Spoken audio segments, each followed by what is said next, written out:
Welcome to the Scoop World Order post-game show. Domination in East Lansing. The Buckeyes played what I thought was a very good game. Obviously, there's some things to clean up, some things that'll make people a little uneasy, but overall, you can't argue with the numbers.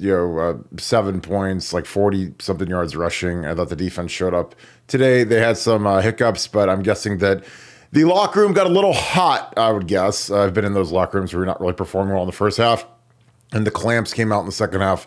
Nice adjustments. Guys, I think picked up the intensity, played a little harder, had some production, got some sacks tonight, which is great. Turned the ball over, won the turnover margin 3-1, won the rushing battle significantly, ran for over 5 yards a carry.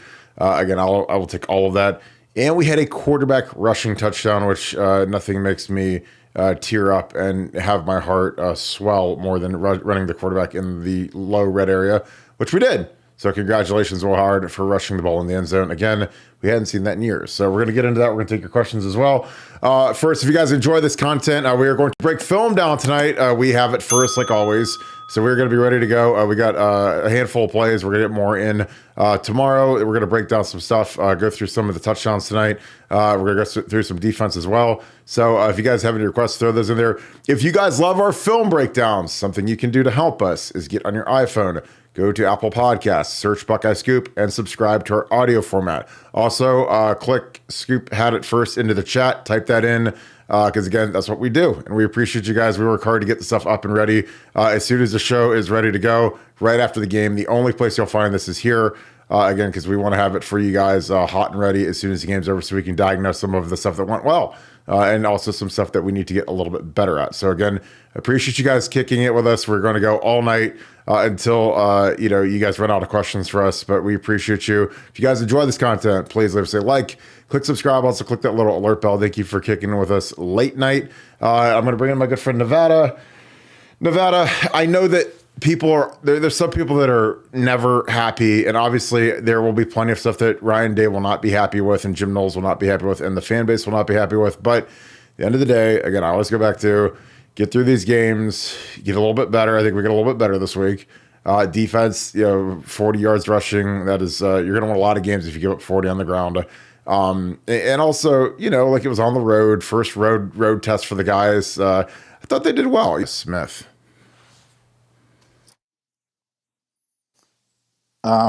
JJ, let's talk about JJ just for a second. I mean, that kid came to Ohio State and we've been hyping him for a long time. And he's probably easily the most hyped player that's ever come to Ohio State.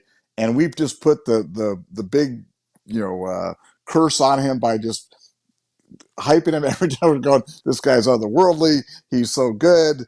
They can't guard him. He's going to start day one. He's unbelievable, blah, blah. And nobody can live up to that kind of hype. Nobody can.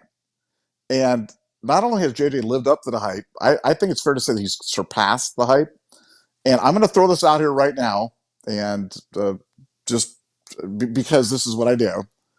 But if the Heisman Trophy goes to the best player in college football, how is JJ Smith not the best player in college football? I mean, just show me the lie. Show me words. Show me a guy that's more dominant at his position, who's made a bigger impact at the highest level for a team than JJ Smith. You can't name one. Now, will Ohio State give him that kind of push? I mean, our sports information, Jerry Emig is the stupidest sports information director. Make no mistake, guys. We have the worst sports information department in the country. So this type of stuff, it doesn't seem to happen for us, but maybe it just catches on fire because he's just so otherworldly good. But I really believe he should win the Heisman. I'm saying it right now. I really believe, because I know they like to give it to quarterbacks. They like to give it to running backs. Why not a wide receiver? Why not a wide receiver? I mean, he's the best wide receiver to ever come out of Ohio State. And Ohio State's been the best wide receiver college by far. There. So that's my first statement. Now let's get to the game. Defense, frustrating the first half. They didn't play well. They didn't. There's no other way to put it. But clearly they made the adjustments. I think what's become obvious, and I think what will become obvious to Knowles going forward, is we're better. It's like like some fighters are better when they're going forward. Some fighters are better when they're counterpunching. Some people are, we're better when we're attacking. We just are. We're better when we're attacking. And that goes for everybody on the team. And, tonight, 25 rushes, 47 yards, 1.9 yards per carry. That's pretty good. Only gave up 230 yards, I think. Forced 3 turnovers, 4 sacks, 7 points. So, A+ effort in the second half. C, maybe a C in the first half. But overall, it was terrific. Now, that's why you play 4 quarters, and I trust Knowles to make those adjustments. And as you said, and I think it's probably the smartest thing you said, on this broadcast was, you got to just get better. Look around college football right now. Look at teams. There's no super team in college football this year. Everybody struggles. Everybody's struggling at some point. Georgia's getting mollywalked by Alabama. I don't know if they're coming back right now, but they were just getting dog walked earlier. So there's no super teams. And for Ohio State, this was a road test. We went on the road. We gave up 230 yards. Will Howard had a bad pick. It probably had another one that probably should have been picked. It had 3 others that were dropped, and still completed 68% of his passes, 240 yards, threw for 2 touchdowns, rushed for another touchdown. Just a nice workmanlike game. I love our offense. I love everything about our offense. I think our offense is so difficult to defend. And so, overall, I'm very, very pleased with it. I predicted the score would be 35-10. It ended up being 38-7. So I think the game went pretty much the way that I thought it was going to. And I'm just happy that we got out of there, because that game could have been a lot closer had Michigan State, not shot themselves in the foot a couple times in the first half. But hey, we shut it down. Games were, 4 quarters. We played a 4-quarter game and got better as the game went along, and that's what good teams do. Yeah, I like it. There's a lot of little things when you get into the box score that I like. I like, no sacks allowed by the Ohio State offensive line, which I think is good. Only 3 negative plays. We had 7 TFLs. They only had 3. We had 4 sacks tonight. So that's a little uptick. I wish that JT was more dominant versus a true freshman. I mean, they had 2. I said coming into this that their offensive line wasn't talented. It wasn't good. And, they had to start a true freshman at left tackle that they said he weighed 270. He probably weighed 290, honestly. I mean, he didn't look like he was 270. But, JT killed that kid on the one play, and he should. I mean, dude, you're a 4th-year, 5-star, number 1 player in the country going against a true freshman who probably weighs 280 pounds. You should destroy that guy. And again, that was what we expect out of JT. Now, do we ever get that consistently? No. But that's something that, he showed up and he bull rushed the kid and put him on his butt. Because, again, that kid is... he's the same age as the Armstrong twins. And he's out there at left tackle playing against, a kid who's, a 5-star or whatever.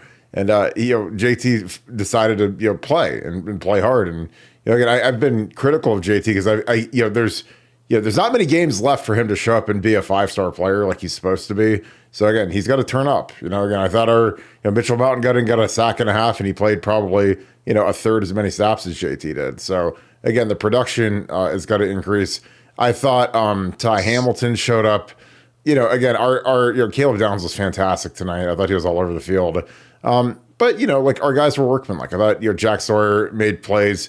He gets close, doesn't get there, but he made plays. He plays with great effort, pursuing the ball. Again, he ran down a guy that was nowhere near the play, and he ran it down just because he gives great effort. And, again, I think that some of our guys need to watch him and need to learn how to play as hard as he does. Because some of our guys take some plays off. And I think that's the big reason why Jim Knowles gets upset, because he sees that. He sees some guys that aren't running to the ball. I thought Jordan Hancock was fantastic as well. I think he's the most underrated player on the team by far, because he doesn't get the hype of Denzel. He's not as talkative as Davis Igbinosun, but he just is an exceptional player, solid. Lathan had the good punch out, which Jack Sawyer recovered. It's funny because Lathan and Jordan Hancock are 2 of the glue guys that are really, really underrated. And I thought they both showed up in a major way tonight. So, I know we always have these people that just fly off. They fly straight off the cliff. I'm just glad that they don't coach and play, because good God, they'd be I mean, the game would be over because they'd be basket cases by the time we gave up one touchdown. But we literally gave up one touchdown tonight. You have 7 points. Michigan State retired D'Antonio in the Ring of Honor.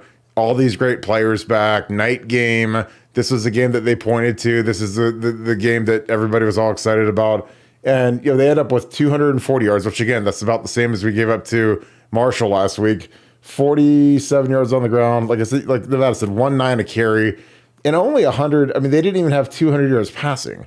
In a game where they had to basically pass because they were so far behind the entire game. So, I give credit to the defense. And again, we forced 3 turnovers. We won Will Howard had a bad pick, which I'm sure he would want back. Forced it, but other than that, I thought he was clean. I thought he played really well. Had a really nice rushing touchdown.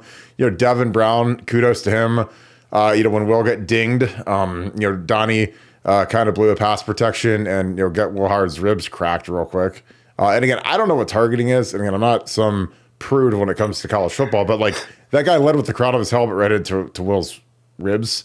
So I mean, I don't know what targeting is, but again, I don't care. It's fine. I'm not pleading for the kid to get thrown out, but again, that was a pretty tough shot that he took because we blew a pass protection. I'm not blaming Donnie. I mean, everyone blows a pass protection out again, but we had enough guys to pick all that up, and we didn't do it. So that's something that Justin Fry, I'm sure, will have to walk through tomorrow in the Sunday corrections walkthrough that they'll do about 5:00 at the Woody Hayes. But like I said, no major injuries. Dominating win. Now, I mean, could it be better? Everything can always be better, folks. But again, we have, the only guy that's in JJ's league in the country to me is Travis Hunter. That's it. And it's only because he plays both ways. If JJ played corner too, then that maybe we have a conversation. But JJ's a better receiver than Travis is. But Travis is, I mean, he plays the entire game, which is completely, no one's ever done that in the history of football. Not at this level, not in this generation. In the olden days, they might have. Concrete Charlie, Chuck Bednarik. But JJ's a special guy, and he's terrifying. He's the best player on the team by far at this point. Quinshawn I thought was excellent. Trey Henderson was excellent in pass protection on JJ's one-handed catch. We'll break it down like Trey comes over and tried to kill a guy. Now, I mean, again, coaching point. Very explosive, but I mean, Trey tried to kill the guy, and he probably needs to form up a little bit. But he tried to knock the guy out, like it get the kill shot, like he had against Akron. But I'm just glad the ball was gone. But he came over and walloped the guy, but he didn't sustain it the way he needed to. 'Cause I really think he's trying to go for another one of those highlight reel knockouts, which again, that's fine because we got rid of the ball. But I love the effort, and again, these guys know it's kind of like in golf where they say drive for show, putt for dough. Well, it's like, in college football, it's like, run for show, like pass block for dough. Because again, if you want to play next to Pat Mahomes next year, because again, Trey Henderson or Quinshawn could walk it to Arrowhead tonight, and they could play they could play the Chiefs versus the Chargers like tomorrow. Or those guys could start actually on probably 20 of the NFL teams tomorrow. Because I watch how bad the NFL running backs are, and so could JJ. JJ be the number one receiver for the Browns tomorrow. So that's how good he is. I take him over. There might be 5 NFL receivers I take over JJ Smith at this point. This might be crazy, but the kid runs a 4.3 and he's 6'4", and he's getting better every week. And again, his mentality is a straight dog. You don't have guys that are built like that kid. All he does is football. Doesn't go to the club. Doesn't party, doesn't do anything. He's like I'm like, where did you find this kid? In what universe did you make this kid? And again, it helps that he's cousins with Geno Smith. Geno Smith is the starting quarterback for the Seahawks. Geno Smith's probably made $100 million in his NFL career. So, he kind of knows what it takes because, his cousin has had a path in the league where he's done really well, and he's a professional, and he's a kid that, he didn't have it as smooth as JJ because he had to go to West Virginia, but JJ's got great guidance in what it takes to be a pro's pro. Nevada, any thoughts? I'm going to bust into the film room. Any thoughts on anything I said, and we can start breaking some film down. Yeah, no, I just thought there was, there were some great performances today. There were some great performances. There were ones, I thought Sonny Styles was really, I thought Sonny and Davison really struggled today. It seemed like they were targeting those guys in terms of finding where they were, who they were in coverage with, and going after them. And that continues to be an issue. But somehow it'll be interesting to go back and watch the second half to see what the adjustments were that Knowles did, because it was like a tale of two games, and they completely stifled him in the second half, completely took it away. And Caleb Downs, I know some people. I heard the comments, kind of the little rumbles before the game about Caleb Downs, like, has he really been all that? The first three games he's just been kind of a guy. Well, he wasn't a guy today. I mean, No, oh my he was God. coming up and now. Do you really want the safety coming up and making plays like that at the line of scrimmage?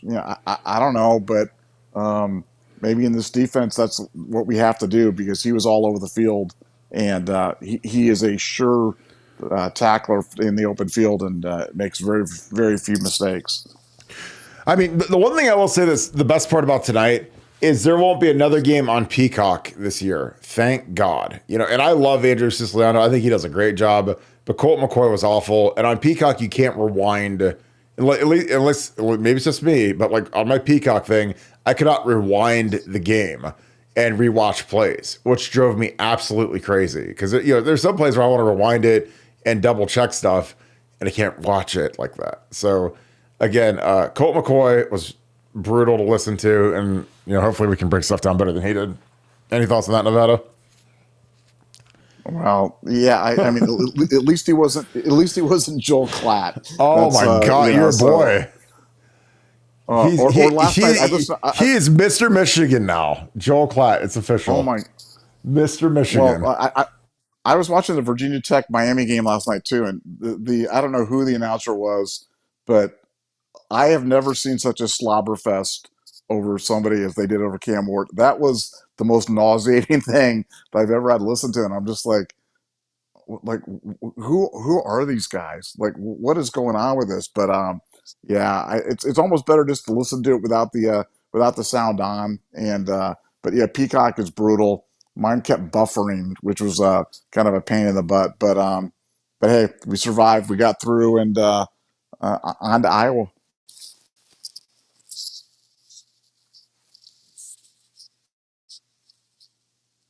Are you muted, Mr. Barton? I am. Apologize. On to our wonderful first touchdown. Again, this is a real easy little drag here by G. G gets here, gets free. Again, he's probably the last option, but I mean, everyone else is pretty covered. I mean, JJ's covered, Mech's covered. So there's a lot of green grass. Sprint to the pylon. Will's looking at it. There's no work here. Good protection by the line. Free release here. Try to see if he can get some room. Feathers. That's a good throw and catch, Nevada. Again, we've been very critical of G just because he had another holding penalty tonight, which is almost insane. But again, this is a nice clear out. JJ obviously gets most of the attention. This is a throw it over here, race to the pylon. No real threat in coverage. What are your thoughts on this? Yeah, that was a good decisive throw by Will Howard. I mean, that's the kind of stuff that Will Howard can do. I mean, this is what I've been saying all year on Will Howard. No, will he never make a mistake? No, that interception he threw was brutal, bad interception. But you stop at the end of the game, and it's like he completed 68% of his passes for 240 yards, 2 touchdowns, and ran for another one. And it's like, man, with that kind of production, we can win. And he's a big hoss, and he stands in there. I mean, he is not afraid. He does not have he's got great pocket presence. He doesn't get happy feet when there's guys flying around him. And I do, even though it wasn't on this play, I do want to call out Trey Henderson. I've defended Trey for the past few years. People are like, what is he, Trey, your son, and this and that? And, Trey's soft and Trey's this. And I'm like, Trey's not soft, guys. Trey is not soft. And how about those blocks that he came in and just absolutely put his helmet in guys' mouths today multiple times, and just what a great player Trey Henderson is. Well, just a pleasure to watch. And I cannot believe how much grief he got the first 3 years here from the Ohio State fans. I mean, it's stunning. But that guy he is a heck of a player. And I thought he had one of his best games ever. Even today, he averaged 9.9 yards per carry, and then was blocking all over the field. And he's just tremendous. And him and Judkins are such a thunder and lightning crew there. So love it, but I wanted to call Trey for special attention. Yeah, I mean, it's amazing. Like, Trey Henderson he gets more grief than running backs that we've had here in very recent years. Like, I mean, I'm talking the last 3, 4, 5 years that never made an NFL roster. Never. Some didn't even make a training camp. And those guys are more beloved than Trey Henderson, which again, it's frightening that's like the standard. Like, people, they hate Trey because I don't know why. I love Trey. You know, I get he had plantar fasciitis and whatever, but, you know, injuries happen. That's just part of life. I mean, Adrian Peterson's been hurt too. But, you know, I remember watching the kid since his freshman year, and I was like, this is one of the most talented kids. I think he was the best freshman we had since Brees Claret. And I've been around good freshmen. Like, he was better than Beanie as a freshman. The problem is we just had we had the dumbest position coach maybe in school history at running backs coach. You couldn't figure out that our best player was the freshman. And again, it doesn't take Copernicus to evaluate running backs. Like, a running back's about the easiest thing in the world to evaluate because it's like, wow, Derrick Henry, he's really good. We should give him the ball. He's really, really, you know, Saquon Barkley, wow, he's really good. Like, it's not like some projection. I mean, running backs are kind of born. You know, they're not made. It's not like making an offensive tackle out of a tight end or, you know, a tight end out of a defensive end. Like, running backs are running backs. They've been running backs since they were 4 years old, you know, and then all of a sudden they turn into super freak athletes and away you go. So again, kudos to Trey. I think this next one is this is one of the JJs. I got a couple JJs on here. I put the most spectacular JJ first. When we needed it, 17-7. Devin comes off the bench. Not much time to go here. This is, I put this on because I got this on because your boy here. Here's Trey. Trey, again, this is a scan protection. This is a 6.5 man protection essentially. Because you've got 1, 2, 3, 4, 5. You have six guys that could potentially come. And you basically have, you get your 5 down, you get your 5 offensive linemen, you've got a chip here, and then you've got Trey scanning all the way to the backside. So again, this is a fantastic, when you know that a team is a pressure team like Michigan State is, this is a great protection to run because you can pick everything up and it can be clean and you're gonna get plus matchups out here. I mean, this is free access right here. I mean, there's no threat. And then you got Optimus Prime down here. So even like with free access up here, he's still go to Optimus Prime because he's Optimus Prime. So, Trey, and again, this, I mean, to me, I think that, Trey kind of saves our bacon here because we could get this. I honestly don't know what we're doing here on the offensive line because if you slide this is a 3-man slide, 1, 2, 3. So again, I'm sure that there's some sort of a call where we're watching this guy to see if he comes, because I don't think Josh Simmons would truly miss on this. But again, it'll be interesting to see how they do this because I don't like this. I don't like Trey having to come across the quarterback and hope that he can pick up a guy when you have 3-on-3. You have 3 guys here. 1, 2, 3. So no, excuse me. We've got 4. 1, my fault. So I see exactly what they're doing here.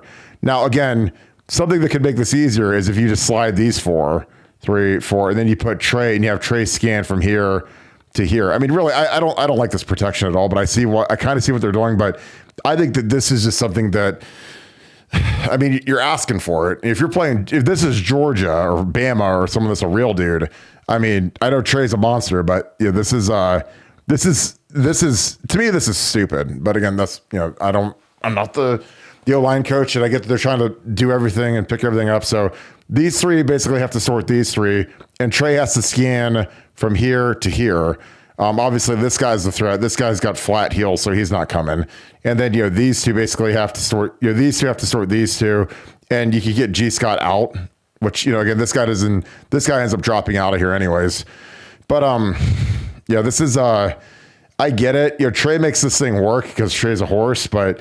This is tough again because Trey goes for the kill shot here, and he gets enough of them to stop the charge, which is great, and Devin chucks it, which is also great.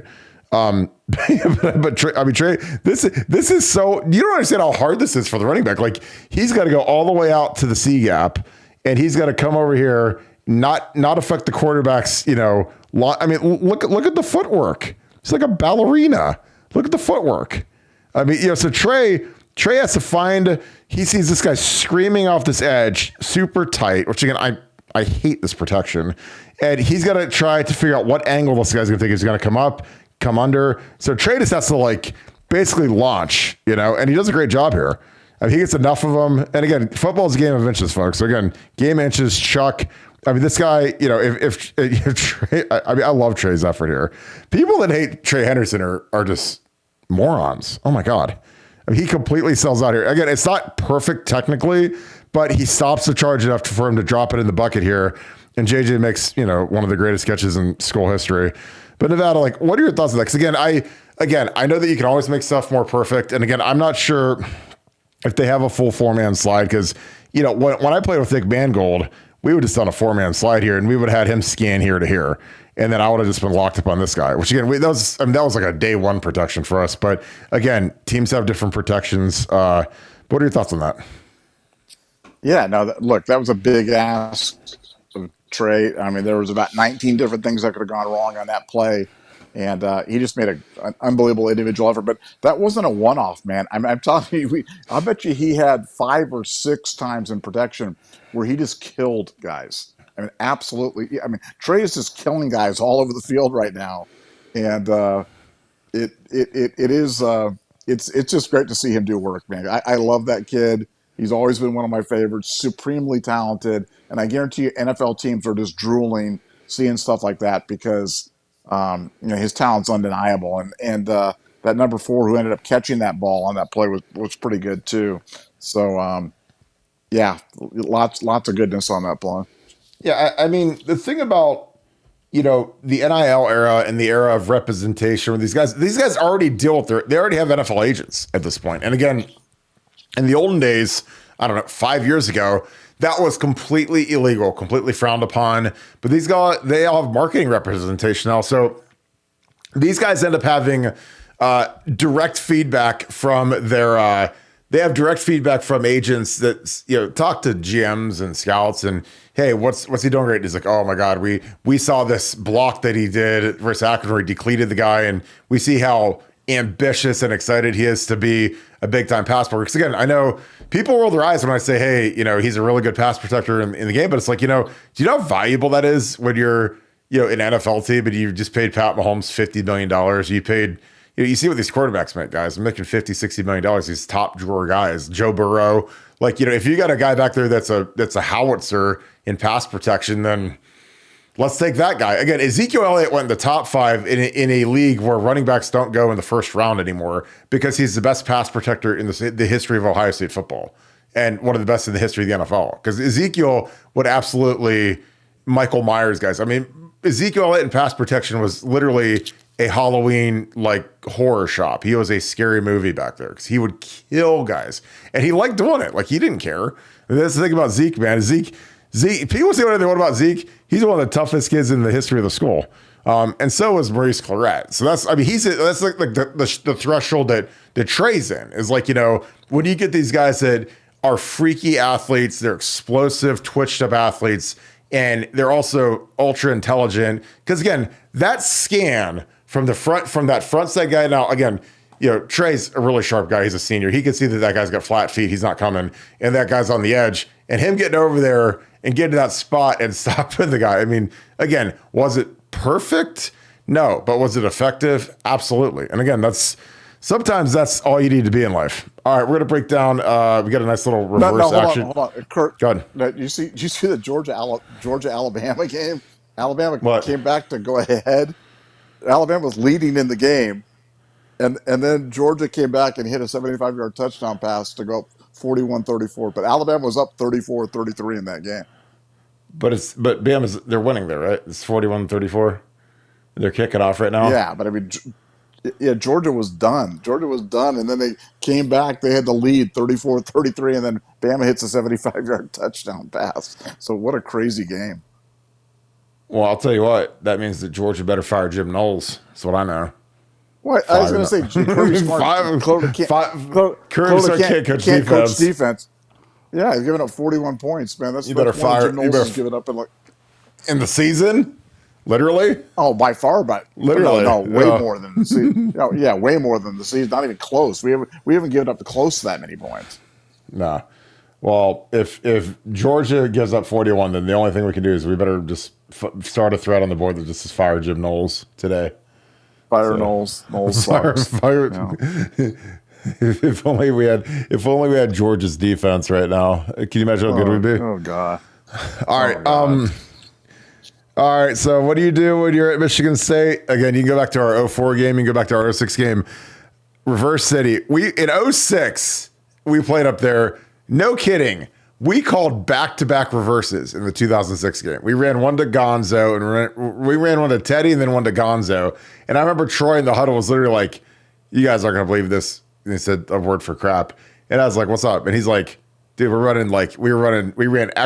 Z around, and then we ran like F around, because Gonzo was our slot guy, so that was an F, and then the X was Santonio. But we literally ran two of those. So JJ's reverse here, again, excellent. Again, I love pulling the guard here, getting that little struggle. You get that little that push here. You really sell it when you pull the guard. Again, the guards pulling make these linebackers react. It's 2nd and 1, so these guys are all up in the rugby scrum. And so what do? You get your best player out on the edge, the fastest guy in the country. This kind of this looks like our old super counter. The old scoop counter that we ran where Mecca had the KO block. So you got this pull here. You see the pull. G puts on the e-brake, hits the reverse right here. Mecca does a good job sealing. Again, this is excellent design. And then you give it to Optimus Prime coming around the end. This is great. It's like there's just nothing but green grass and little bits of dirt flying up in the air. Nevada, how good is this? Because again, this is off of the big counter that we play. We've been running the super counter, same formation here, and with the super counter, the scoop counter, it's normally pull here, tight end pulls, down block, up, back, cut off, and then you pull him. So you have like 3 pullers. So he kicks out, he heads up, and then he gets whatever's left. And then you hand it here, and it's been really effective, and he blocks. But instead, we do all the same action. We do. This is all the same as the super pull. So you got to pull. He's kind of just lingering, and then he stops, and he comes back and seals. G wheels. And then you still run it. So, Quinshon, when it's 2nd and 1, man, these guys are all itching to get a stop. So you see the flow coming towards the line of scrimmage. You see the safety. He wants to get in the act. They all want to go hit Quinshon because he's the best running back in America. And all of a sudden, and again, the ball handling is excellent here because they hide the ball. Again, the fake is excellent. Hide the ball. Quinshon sells it, runs through the hole, and then they just flick it back. And again, I like this when he's a little hunched over like here, you can't see the ball. So these guys can't tell that he doesn't have it. Flick it back here. And again, the design is just, sometimes like when you run stuff off of, and again, this is why Chip Kelly, when he has these series of plays where it's like, okay, guys, here's this 2 tight end craziness formation. Watch the super counter. Okay, it's the same formation. Tight end's going to pull, receiver's going to pull, and then they run a reverse off it. That is just so hard to go against, and it's so excellent. Nevada, your thoughts on JJ getting a rushing touchdown tonight? Yeah, it's a great play against, when you've got a defense that's over pursuing like Michigan State was. And this offense is just such a joy to watch. And I know some people called Chip Kelly a fraud when he got signed to come to Ohio State. I never understood that either. That seemed like a really poor characterization of him because this offense, even when we get penalties and it's 2nd and 20, I'm not panicked. I'm like, oh, okay, we'll get it. I'm not even worried. And we can pick it up in chunks on the ground. We can pick it up in chunks in the air. I think we had close to 500 yards again today. The offense, we do the little things, converting on 4th down, running the quarterback sneak. We had another quarterback run for touchdown, which was so easy. That is such an easy play. Just read the defensive end, pull it out, nobody around him, and he just waltzes into the end zone. We've been screaming for that for the past 3 years. Got 0 TDs, rushing TDs. Will Howard's got his 3rd already. It's just I mean, the offense is cooking, man. I mean, it's really cooking. And again, that's not to say they were perfect. Will Howard, he had, yes, he had some bad throws. That was a bad interception.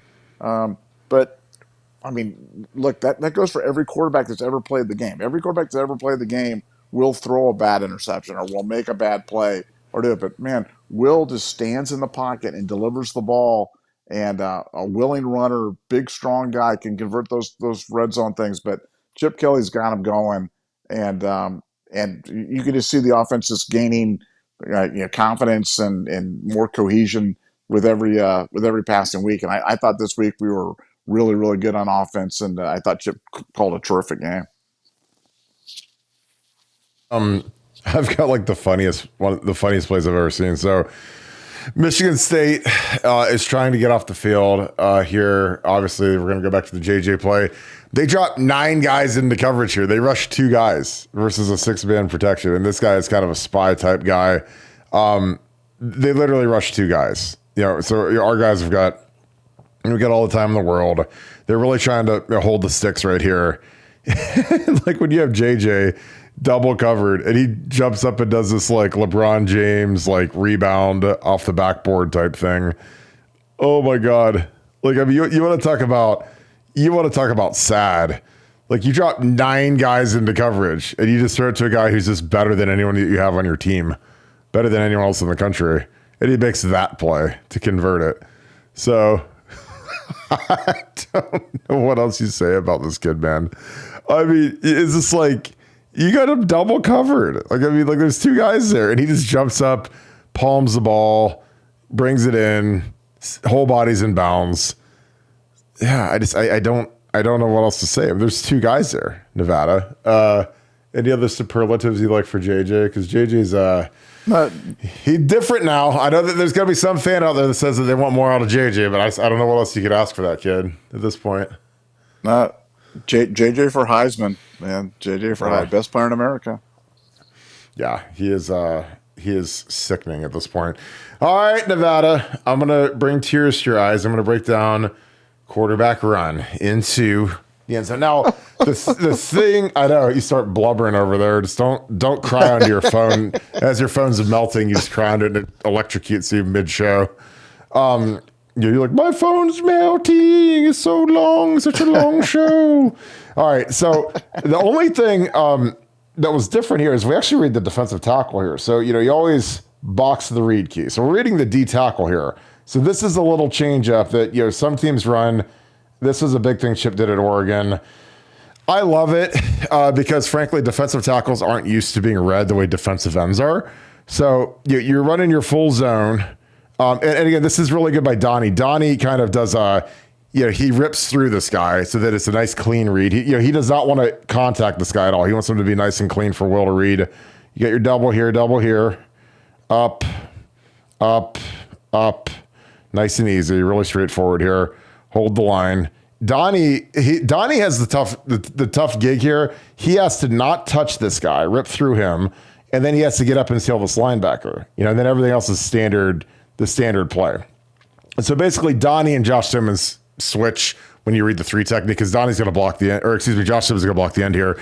So when you see it, Donnie gets through, good seal here, good doubles, work up here, single block.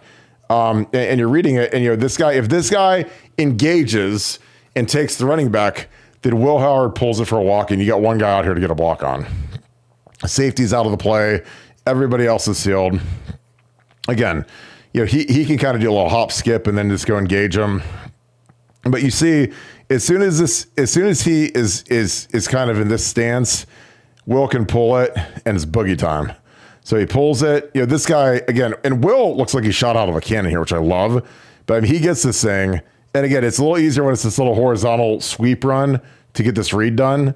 But as soon as this guy's flat-footed, he's not catching Will Howard. I'm sorry. So Will takes that thing, man, and it's untouched. I mean, this is stealing, And again, this is why we're bemoaning the fact that we didn't do stuff like this. But this is just such excellent scheme. It's excellent by Donnie, excellent by the whole squad. Josh Simmons does a great job here keeping this walled off. But yeah, Nevada. Here's my marker. Here's my marker. Let me get you back on the screen. Here's my pen. Draw me a defense that you can defend that with, because I don't know what it is. I mean, I'd let you say pick the perfect defense to defend that. Okay, I guess we got to single up. We got to single up against JJ and Emeka out wide. So I hand you the grease board and say, draw me a defense that can defend that, because I don't know what it would be. What are your thoughts? Yeah, no, it changes everything. It changes everything in short yardage. It changes everything in the red zone. It changes everything around the goal line. And that's one of the things. I mean, for all of Will's issues that Will has, he's an exceptional ball handler. I mean, he's exceptional with the ball. They did have that one fumbled snap where he kind of took his eye off, and Trey picked it up and ran for 6 yards or whatever it was. But he's really good with the ball fakes, carrying the ball fakes out, moving the ball. We'd heard all fall from the defense that it was really hard to find the ball, and there was offense. And now you can see it. It's hard to find the ball. It's hard to defend these guys, and I just feel like this offense can do it anyway. I've said it many times. I felt like the offense the last few years has been, let's hope C.J. Stroud makes a great play, or let's make Marvin Harrison, bail us out. But now we can hurt teams so many different ways, and Chip's really got them rolling right now. And let me tell you, they're not anywhere near where they're going to be, but they're getting better and better every week, and that's a scary proposition for opposing teams. Well, like on that play, like, the thing I love about when you have great scheme, like Chip Kelly's scheme is, like, in reality on this play, I'm gonna go back to it real quick. I'm gonna get it spruced up real quick. In reality, when you break this play down, this isn't a play where the whole offensive line has to get pancakes and huge push and huge cataclysmic double teams where they just kill the guys and pancake everybody. This is a play where literally on the entire field, 3 guys have to make a play. The 3 guys are Donnie, Josh, and Will. That's it. Because again, like, Donnie gets, and again, all these guys have to do is just not vomit on themselves. They just have to mesh it up. The offensive line wins all stalemates. That's like since the beginning of times in football. As long as your line gets a stalemate, we win. So don't give up penetration. Don't get blown up. So these guys just have to hang in here front side. Again, this is a read. So again, if it's there, there's a shot that this is coming to this guy. But like when you have this overhang guy, I mean, you got a tight end for him, but I don't know. Josh, Will, when Will saw this, I mean, he's thinking, ideally, like with how light it is on the backside of this, these guys are all fitted up for these two here. But I mean, this is light back here. So if this guy, unless this guy's Aaron Donald, he ain't making this play. So the guys got to make a play are Donnie back here, Josh, and Will. So those 3 guys, these guys make their plays. That's perfect. This read on this flat-footed defender is perfect. And boom, and that's it. Mac's got to kind of fake a release out here and dance with this guy to occupy him. Because this guy's in man coverage, so he doesn't even really have to block him. He just has to run a route because the guy's got his back to the ball. He has no idea that Will has the ball. Because again, he's staring at him. So I mean, this guy doesn't realize that Will's about to break the plane in the end zone until right here. So again, like that, it's so good because it's literally 3 guys making a play. That's it. Everybody else has to kind of hold the order there. Because again, there's been these times where schematically it's had to be like, let's run it right in the A gap. Let's just run it straight ahead. Everybody has to get double teams. Everybody has to get push. And like with that play, it's like 3 guys have to make a play. That's it. Everybody else just has to hold the fort and not get dominated at the line of scrimmage, and kind of away we go. So I don't know. Like I love great scheme.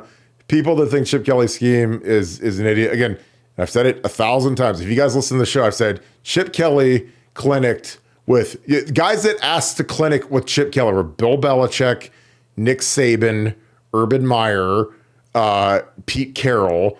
Basically, if you have like a Mount Rushmore in the history of the greatest football coaches that aren't dead, they've all asked Chip Kelly, why do you do this stuff on offense? Why do you do this scheme?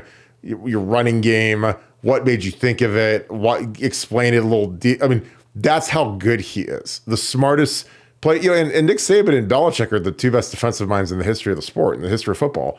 And they want to know why he does this stuff on offense so that they can be more progressive and be better on offense. So again, you've got people that say, oh, I don't know, he's a fraud. I was like, well, Bill Belichick doesn't think so. Nick Saban doesn't think so. Urban Meyer doesn't think so. But, people that aren't really smart. And again, I don't expect everybody to be intelligent. I really don't. And some people have platforms that they really probably don't deserve, but they'll say stuff like that. And I'm just like, yeah, just leave it to the professionals, leave it to the big boys, the people that, smash the ratings records every month on YouTube and on every other platform. And we'll bring the goods to you guys. Because again, it's embarrassing, some of the thoughts that were said about Chip Kelly. And now you're seeing why we were so excited about this, because this offense is unbelievable. And I'm going to enjoy every single snap that we get out of Chip Kelly, because he schemes these people up, man.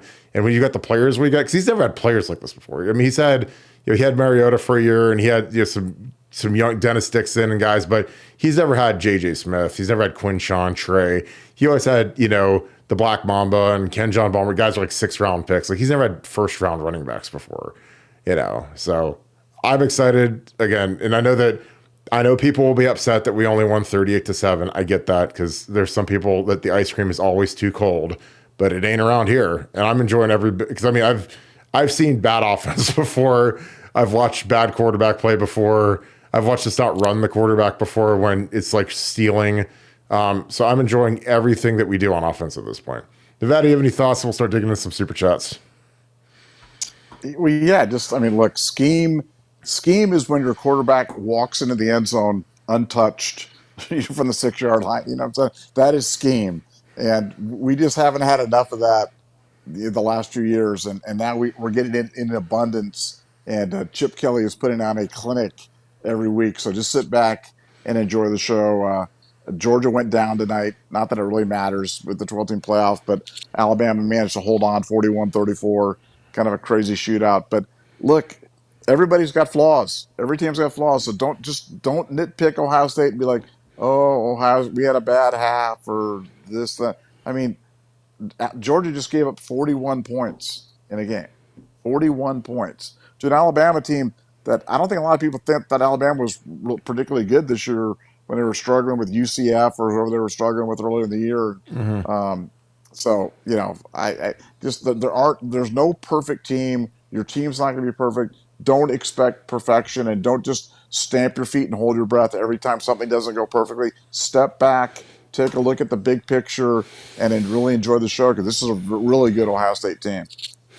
Yeah, Jalen Miro is probably the leader in the Heisman at this point. He ran 374, but the thing that killed him, like what I was talking about, ran for 117 yards and 2 rushing touchdowns at quarterback. So again, the mighty Georgia Bulldogs, the greatest defensive staff, the greatest defensive mind, the greatest defensive head coach in the whole entire sport, gave up a ton of rushing yardage to a quarterback. Because again, you're outnumbered when you run your quarterback. It's literally stealing when you do it. All right, let's get into some super chats. Ravia 2, thank you for the 10. I hope you're doing good. Guys, I'm worried about Devin Brown as a backup. He seems pretty weak on his command of the offense at just at number 2. And also, how would you rate Will Howard's performance today? Well, I mean, I don't know. I mean, Devin came in, when Will got popped on that play and he threw a dime to JJ for a touchdown. So I don't think that was all bad. Now, again, in mop-up time, could he have been better? Probably. But, I think Devin's a solid backup. He's probably as good of a backup as there is in the country over anyone that's not named Arch Manning at this point. So, I think he's fine. Again, I'm sure Devin had to get over the disappointment that, this was never a real competition, but when he, lost the competition to Will Howard, he was probably a little disappointed. But I mean, if he would have walked in and threw a pick, I'd probably be a little bit more worried, but he walked in and threw a touchdown. So, again, when his number was called, he was ready to go, and he threw it about as perfect as he could throw it. JJ made a great play, obviously with the one-handed catch, but hey, and I think Will Howard, I'd give him an A-. I mean, obviously the pick is something that happened, and it was a throw. He's had about one bonehead play about every game, and again, that's fine. When you play 60 plays, like, you're gonna have one that you want back. The pick obviously was the one from today, but I thought he managed the game well. I thought that the running game was great. I don't think that we called many read options. I think we do a lot more where we hand it and we fake the read. But, when we ran the read option tonight, in the low red area, I mean, he ran it about as clinic tape as you could ever run it. So I love Will Howard. I love everything about him. I think that Ryan Day has an exceptional level of comfort with him because, if you guys don't pay attention, they do these press conferences, at the Woody Hayes. And again, they make vanilla pudding look like, like funfetti cake at some point. But literally they put out Ryan, one of the coordinators, and Will Howard every week. So that's how confident Ryan Day is with Will, where he gets the big podium to meet with the full media, 25 minutes or so, run through some stuff. Because again, Will Howard probably should be a captain. He is the unquestioned leader of the offense, and he's growing to almost be the leader of the team.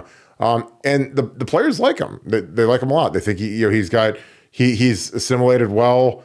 But your quarterback's got to be your leader. Again, when I was with Troy, Troy was the unquestioned leader of the squad. It wasn't even close. So again, I think Will's embracing that because again, he doesn't have long. I mean, he's got 10 games left or whatever, 10 plus or minus a few. So again, he's got some time to make some hay, and I'm excited for him because again, I think he's getting better. I thought we got better this week than last week. I know that people will be disturbed that we gave up 7 points on the road in a hostile environment versus a team that was, playing in their Super Bowl. But, we hung in there. And again, I thought that the fact that we played better in the second half was something that was very encouraging. Nevada, your thoughts? Again, Rave YouTube, thanks for the 10. Says, guys, I'm worried about Devin Brown as a backup. He seems pretty weak on his command of the offense and a distant number 2. How would you rate Will Howard's performance today? What are your thoughts, Nevada? Yeah, I mean, to me, it's, Devin, look, he came in through the touchdown pass, but, I think Julian Sain's the future. And yeah, you're just kind of seeing that with the way they're doing it right now. They're just kind of bringing it along slowly but surely. As for Will, 21 of 31, 2 touchdown passes, 1 interception, 1 TD rushing with at least 3 bad drops. Bad drops. Emeka had 2 really bad ones, and Bennett Christian fell down on the one. He completed 68% of his passes. On the year, I think he's right about 68% on the year. I give him an A- for tonight for sure, just because I thought the pick was not. You can't have a pick like that. That wasn't a good throw. I'm sure he wants to have that one back. But Will Howard is a really good player, and what a clear upgrade at quarterback for us. And again, I'm not trying to get back into the McCord discussions, but having a guy like Will just enables this Chip Kelly offense to operate at a high level, and he's the perfect trigger man for it. Again, I don't care about Kyle McCord at all. I really don't, and I don't. He's gone. So again, God bless him. And no ill will when I say that. I just don't care. I don't care how Syracuse does. He's gone. But we can't do the stuff that Chip Kelly likes to do with Kyle McCord running the offense. He's too slow. Can't run. Wasn't a good read option guy. And clearly, when Will Howard hit that seam from the 6-yard line, he was flying into that end zone. And again, you don't have to break that out. When you're up by 25 points or whatever it was at that point, I think it was 31-7. You don't have to run him all the time, but if you really need it, that's kind of the sort of Excalibur that you can swing around and chop someone's head off with. So again, I love everything about the kid's game. I think he's getting better, and I think the team takes up. And another thing is, like I said before, is kudos to the offensive line. 0 sacks allowed. And that is a coordination of the quarterback and the O-line. It's not always the O-line. I've watched plenty of sacks in my lifetime, and I'm sure I'll watch 1,000 tomorrow where the quarterback just hangs onto the ball like he's playing in the park and he gets smoked, and people say the offensive tackle sucks, the guard sucks, the O-line sucks. And I was like, no, the quarterback sucks because he has to get rid of the ball. Or there's times where the O-line does get beat. So again, there's always kind of an evaluation process as to what happens when there's a sack or a tackle for a loss or a sack fumble or whatever. But we avoided all of them tonight. So again, I know that O-line is riding home tonight, getting back tonight, and they're going to be excited. When you have the whole line not give up a sack, that is a great feeling. Because the one thing that sucks about being an offensive lineman is giving up a sack. It kind of just ruins the whole day. So kudos to those guys. Jason Canix for the 10. Smith's 2 one-handed catches were crazy. Yeah, again, that's something that he works on. credit to Brett Getz, South Florida Express. I mean, those guys, these kids put in the work. It's not magical that he just showed up and he's this good. Like, these kids travel around the country with South Florida Express as young players, as young as 6th, 7th grade, and they're playing against 5-star corners every weekend at these jamborees and these 7-on-7 tournaments. And they develop skills that you just can't, until this year, you couldn't develop in Ohio because you couldn't play 7-on-7 football. It could do spring football either. So these kids down in Florida, man, they show up and they're ready to rock. I mean, people are like, why don't we recruit as many kids from Ohio? I'm like, well, because they're not as developed, because they have so many fewer reps of playing football, especially wide receivers. Because you watch Carnell, you watch Ennis, you watch Tate, all 7-on-7 kids, and they're really, really good at what they do. But JJ's just a different cat. Again, he's one that you're going to enjoy him as long as he could be here. I mean, I'm just glad that they've got a 3-year eligibility rule, because he'd be a top 5 pick in this NFL draft. I think him and Travis Hunter are 2 of the rarest talents I've ever seen in college football. But Nevada, what are your thoughts? Again, Jason, appreciate you, my man. Thank you for the 10. He says Smith's 2 one-handed catches were crazy. What are your thoughts, Nevada? Yeah, not accidents. I mean, he works on that all the time. JJ is probably the hardest worker on the team. Like as you said many, many times, he's all ball. Yeah, he's the first guy in the weight room. He's the last guy out. He's always in the film room. He's always catching passes. He doesn't care about anything else other than football, but you can see it on the field. That's why he's so polished. But that's not an accident. That's not showboating. I mean, for him, that's part of what he does. He's got incredibly strong hands, really big hands as well. And he works on catching the ball that way because, it enables him to reach out further than he could possibly with 2 hands. So, no, none of it's an accident, and he is a freak of nature. Yeah, and I mentioned earlier, it's like, when your cousin's Geno Smith and you got a really tight family, and you can kind of learn how to be a pro as a young kid and kind of how pros take care of their bodies, how pros study film, how pros act, how pros carry themselves, how pros work out, what do they do on their off day, what do they do on the day before the game. Like, that is so valuable that it's almost unbelievable. And then you also have guys that played at SFE like Zay Flowers, who's the #1 receiver for the Ravens. I mean, he's been around what it looks like to be fantastic in the National Football League. So, again, that all helps. And, again, I know people hate NIL, but these guys have agents now, and they've got money now, so they can do a lot of stuff on their off days where they can take care of themselves. Because again, if you want to be great, go look up what Derrick Henry does every day in the off season, in season. There's just stuff that, when you're, a regular kid, man, like, it's hard to go out and get acupuncture and massages and cryotherapy and a dietitian and, and again, I'm not crying about it. I'm not jealous of much, but I think that it would be amazing to have all the stuff that these guys say now. Because again, if you can take care of yourself, you're going to play at a higher level, play better, play longer. And JJ acts like he's an NFL 8-year Pro Bowler. And again, and some of that has to do with Marvin. Marvin kind of set the tone in that room. Obviously, his dad was a pro's pro. There's been this great kind of permutation in that room via Brian Hartline and some of these kids that have come in here, where those guys all act like pros while they're in college, and Ohio State gets to reap the rewards of it, which is excellent. Keith Myers, thank you for the 20. Appreciate you, my friend. We looked great. Can't complain with the result. They're able to move the ball on us in the first half, but we got turnovers. Why does it seem like we play 10 to 12 yards off when playing man when our secondary is so good? That's a Tim Walton thing, Jim Knowles thing. I think that a lot of corner coaches like to play off man because you can generate potentially more picks, more turnovers. You can read the defense, read patterns, do some of the pattern recognition stuff that they like to do. I've listened to cornerbacks coaches talk about, do you want to play bump and run? Do you want to play? Because every fan in the world wants everyone to play press. Like when you guys play Madden, I'm sure you guys put a press man, nose to nose, whatever. But there's pros and cons to it. Now again, you're going to give up some of the short stuff. The now game where they just throw it immediately. But I think you have to the pros and cons. I mean, do I wish that we'd play a little tighter and play some more bump and run? I do.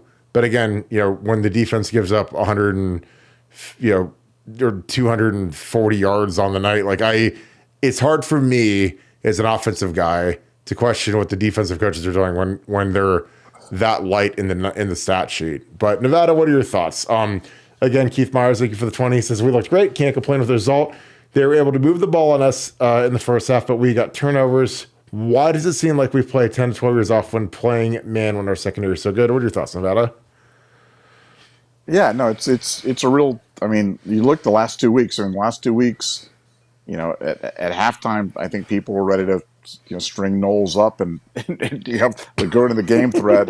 There was not a lot of love, man, and he's clearly made the adjustments. The last three. I mean, just stunning adjustments. Where Marshall went from everything to nothing, and Michigan State same way.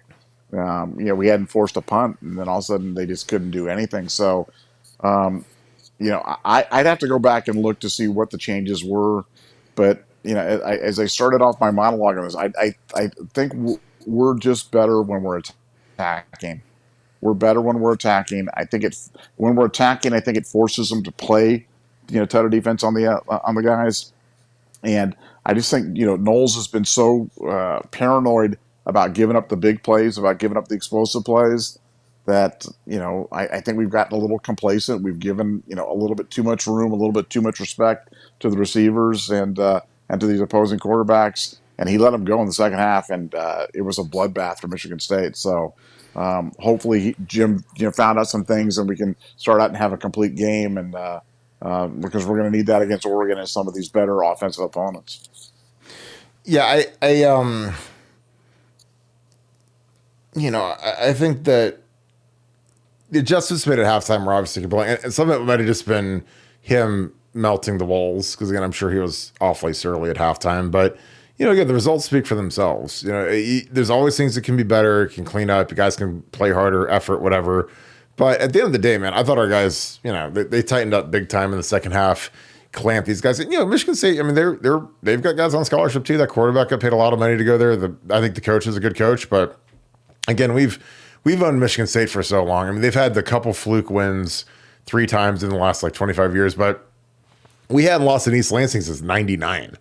So I mean, that's about as long of a streak as you could have. When you're playing like a real school. Now, obviously, we'll beat Indiana and schools like that for longer than that. But it was a good effort by the defense, and I'm sure that they'll still get blistered. There's always stuff to get better at, but it'll be interesting to see how it goes tomorrow. Jason Kane, thank you for the 5. Caleb Downs played great. I agree. I thought he was one of the best players on the field. Nevada, what are your thoughts? Yeah, no, he was. I mean, they were bringing him down into the box. That was one of the adjustments that they made. And I mean, he's just such a good tackler, good blitzer, just a great player. And what a great addition to the defense. Between him and Ransom, you'd be hard pressed to show me a better pair of safeties anywhere in the country. But he was exceptional today. I love this. I don't even pay attention to this stuff anymore. All right, Nevada. Nash Buck, thanks for the intel. Thanks for the 5. Eric Noland, Nevada, not on the travel roster, but we traveled a QB named Chad Ray. Uh-oh. What is your reaction to that, Nevada? Yeah, Chad Ray had on the little penny, the little 19. I noticed him out there.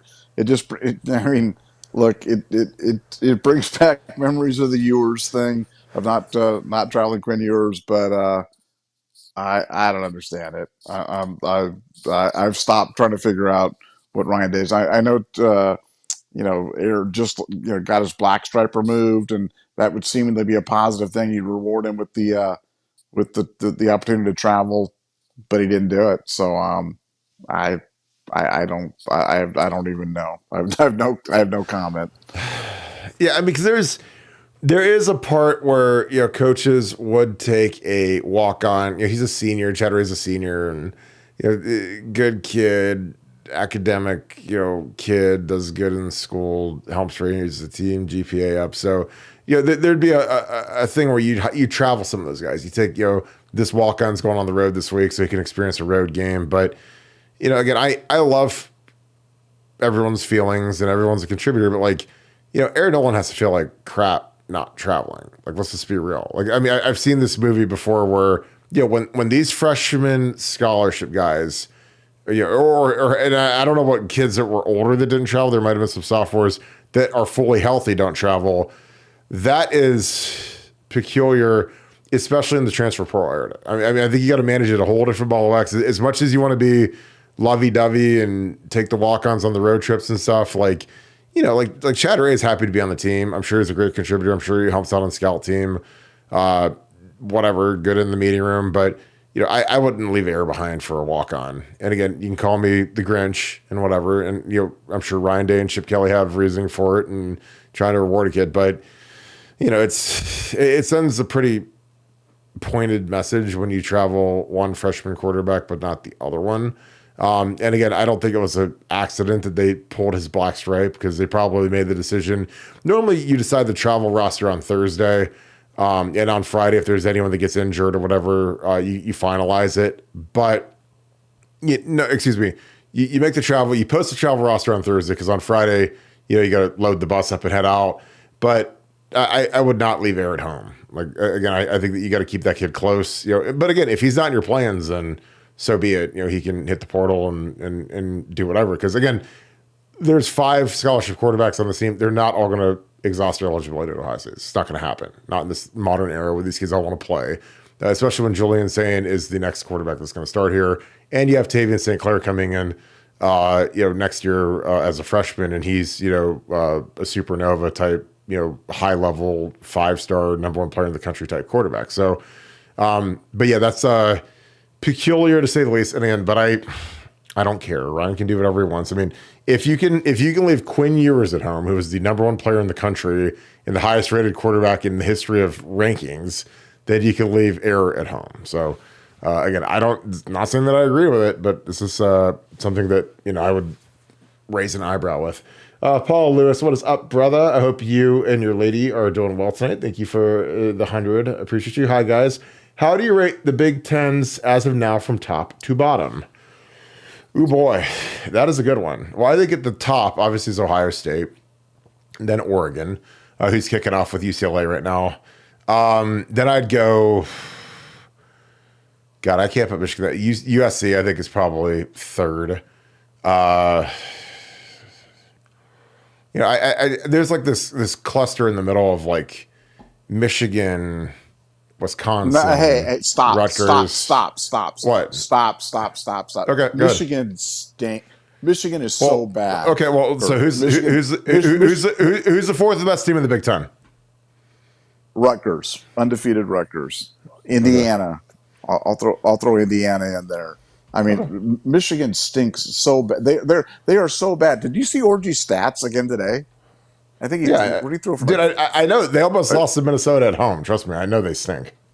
They stink. I don't think like I think that there's like this big clump of teams that are like I'd put like Wisconsin, Michigan, maybe Rutgers and Indiana are a little bit better than them, but I don't know. Like I mean, I don't think that. I think Rutgers and Indiana are markedly better than Michigan. I think Michigan could lose every game on the road this year. They play on the road at Washington next week. I think they can lose that game. They play on the road at Indiana. They're going to lose that game. They play on the road at Illinois. They're going to lose that game. They play on the road against Ohio State. They're going to get blown out. So okay. So in the top tier, Ohio State, Oregon, USC, maybe Penn State, maybe. Yeah. Or are they in the next tier? Are they in the Indiana? Because Indiana's 5-0. So I mean, are they in the same tiers? I think at the very upper crust, it's Ohio State, Oregon, USC. In my opinion, I could be wrong, but I think those are the 3 best teams. And then I think there's a gap, and then I think you get your Penn State, Indiana, Rutgers, Iowa. They're kind of in that little pack. And then you've got a gap. And then you've got Nebraska, Washington, Wisconsin, Michigan State. Michigan. They're in that like third, like that C tier. And then you go to like the bottom barrel, and it's like Northwestern, UCLA, Purdue, Maryland, Minnesota. Is that fair? Yeah. No, and that team in the bottom barrel almost won at Michigan today on the road. Absolutely. Like, and I don't think Michigan is good. They're probably like in the if there's an S tier, which is the very top, an A tier, a B tier, and a C tier, or D. I mean, the very bottom is C tier. So that's your Northwestern, UCLA, Purdue, Maryland crew. Oregon, I think, is at the top with SC and Ohio State. Yeah. I mean, I can't believe Michigan beat USC. Oh my God. But yeah, and USC might not be in the top tier. It might just be Ohio State, and USC might be in a tier with Penn State, like the A tier. S tier is Ohio State, Oregon, in my opinion. So that's everybody. Like I said, that middle swath is the most clustered one that has. Like I said, I put Penn State, USC probably in a separate tier in the A tier. The B tier is like that's where you get your Rutgers, your Iowa, your Illinois, your Washington, Nebraska. They're all kind of in that middle clump. And then you've got like the maybe Michigan State, maybe Michigan's in that too. Then you got the D tier, which are the Northwestern, UCLA, Purdue, Maryland, Minnesota tier. So appreciate you, Paul. Is that fair to you, Nevada? Again, I don't. If you say, oh no, this team's in the A tier, I don't really care. But it's like I'm just trying to clump them all together into little groups. You there? You're muted.